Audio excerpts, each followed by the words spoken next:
Baik, baik. Saya mungkin ke Pak Derajat. Pak Derajat, bagaimana nanti ke pemerintahan yang baru untuk mengatasi permasalahan-permasalahan ini? Misalnya pelatihan sudah disiapin, tapi ternyata lapangan kerja juga tidak ada. Gelombang PHK terus ada. Ini kan juga mempengaruhi daya beli ya Pak ya, semakin melemah, dikhawatirkan. Ya, saya berterima kasih sekali TV One mengangkat isu ini ya, IBF Mbak Putri, apalagi ada Mas Dava gitu. Persis seperti yang baru saya tulis 2 hari lalu di salah satu media. Ya, ada fenomena setengah menganggur yang mungkin belum banyak diketahui. Jumlah setengah menganggur, Mas Dava ini kalau di statistik oleh BPS tercatatnya pekerja, Mbak Putri. Oh. Tercatat sebagai pekerja dia. Mas Dava ini di BPS nggak tercatat sebagai penganggur Anda, Mas. Sebagai pekerja, karena Anda sudah bekerja minimal 1 jam dalam 1 minggu sebelumnya. Jadi Anda orang bekerja, tapi masuknya adalah setengah menganggur. Atau dulu disebut pengangguran terpaksa. Jadi serabutan itu setengah penganggur? Kita cuma nyabutin rumput 1 jam, dapat gaji, dapat upah 50.000, begitu didata oleh BPS, masuk pekerja kita. Nah, persoalannya adalah birokrasi negara, siapapun presidennya, sering kali salah antara akar masalah dengan solusi, Mbak Putri. Tadi Mas Iwan udah mengatakan ada pelatihan vokasi segala macam. Pelatihan vokasi itu seperti satu pil kecil untuk sakit yang banyak. Nolong tapi nggak banyak nolong. Ya. Saya pernah mengatakan memang solusi untuk itu adalah vokasi, tapi bukan pelatihan, pendidikan vokasi. Lebih menyeluruh. Ya, kalau pelatihan itu lebih pil kecil. Yang dilatih oleh Kementerian Kemnaker mungkin hanya berapa ribu atau paling tinggi 10.000. Nggak sebanding dengan jumlah hampir 2,5 juta yang setengah menganggur ini. Ya, nah ketika Mas Dava ini kehilangan pekerjaan, dia dengan tanggungan berapa? 3, 4? Satu. Anak 1, berarti 3 kan? Berarti ya, bertiga ya betul. Bertiga kan? Itu Mas Dava langsung terlempar dari kelas menengah. Jadi ketika ada data jumlah kelas menengah menurun, itu contohnya Mas Dava ini. Jadi ini sangat sangat bagus apa yang disampaikan TV One hari ini ya. Kita melihat koneksi antara data yang ada dengan kehidupan nyata ya. Nah, kenapa demikian? Karena beberapa resep yang kita ambil itu salah ya. Salah satunya orang mengatakan mungkin disebabkan oleh pandemi. Setuju, pandemi merusak. Tapi kalau kita lihat data, sebelum pandemi, antara bulan Juli tahun 2019 sampai Januari 2020, itu PMI, industri PMI itu Purchasing Manager Index ya, itu sudah di bawah 50, Mas Danang. Itu turun malah sempat 47,7. Lebih rendah dari yang kemarin dikomplain oleh Mas Agus Gumiwang karena impor kemudian turun jadi 49,3. Itu 47,7 pada antara Juli sampai Januari 2020 ya. Artinya apa? Artinya industri kita memang sudah mengalami masalah struktural. Sebelum pandemi, sebelum ada relaksasi impor. Ketika ada pandemi makin jeblok. Ketika ada relaksasi impor, makin jeblok. Nah, solusi yang kita ambil itu solusi yang di ujungnya bukan melihat sebenarnya industri ini masalahnya apa, Mbak. Nah, saya berharap nanti pemerintahan Pak Prabowo itu akan masuk ke akar masalahnya betul. Industri apa sih masalahnya? Kita sudah identifikasi ya beberapa persoalannya. Karena maaf, apa yang dilakukan Kementerian Tenaga Kerja sangat kita butuhkan, sangat perlu, tapi terlalu kecil, nggak cukup. Harusnya sebanding juga ya sama penciptaan lapangan kerjanya. Harusnya sebanding dengan masalahnya. Kita ada hampir 2,5 juta setengah menganggur, belum yang menganggur terbuka loh ya. Ini yang setengah menganggur saja. Nah, yang setengah menganggur ini ada hambatan besar yang memang dihadapi oleh semua sektor. Itu adalah birokrasi yang berkepanjangan, perizinan berkepanjangan, dan regulasi yang kebanyakan. Negara kita itu overregulated. Nah, Pak Prabowo di Astacita ke-7 itu ingin memperbaiki ini, ya, ingin memperbaiki masalah tata kelola pemerintahan. Kasarnya bahasanya adalah pemangkasan perizinan dan pemangkasan regulasi. supaya industri bisa tumbuh. Tapi setiap industri berbeda-beda. Industri tekstil berbeda masalahnya dengan industri metal misalkan ya. Sektor industri berbeda masalahnya dengan sektor properti.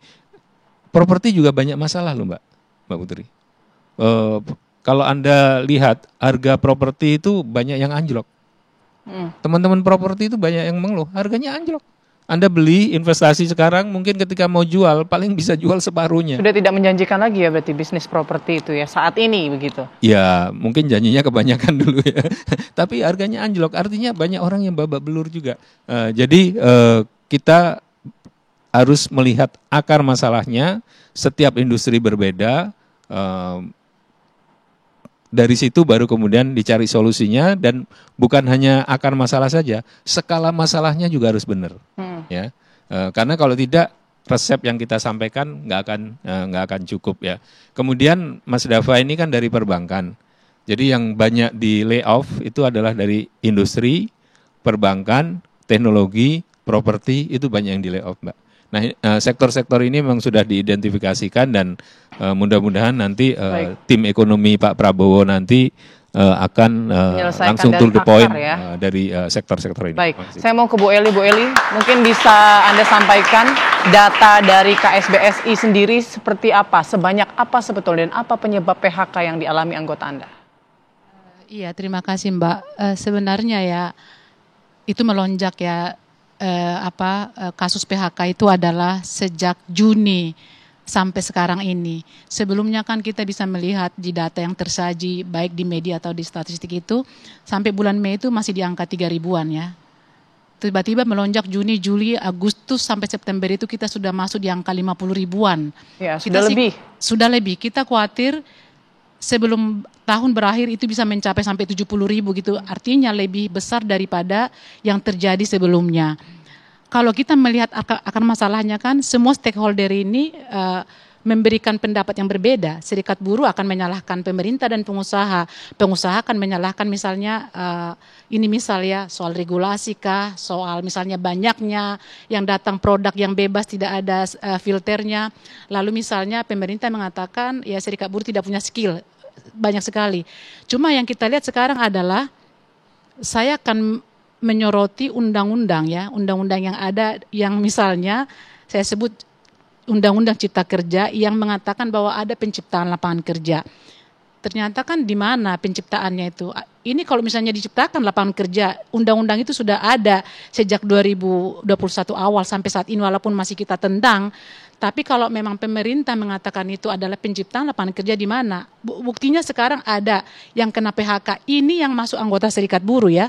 Yang misalnya kita masuk yang ke tidak tergabung, yang tidak tahu jumlahnya. Siapa yang akan memberitahu itu ke kita gitu. Saya pun bicara di sini, saya koordinasi dengan teman konfederasi lain bahwa angka itu Mbak segini. Tapi kita belum menyentuh misalnya perkebunan yang tidak kita bisa sentuh misalnya di pedalaman Kalimantan.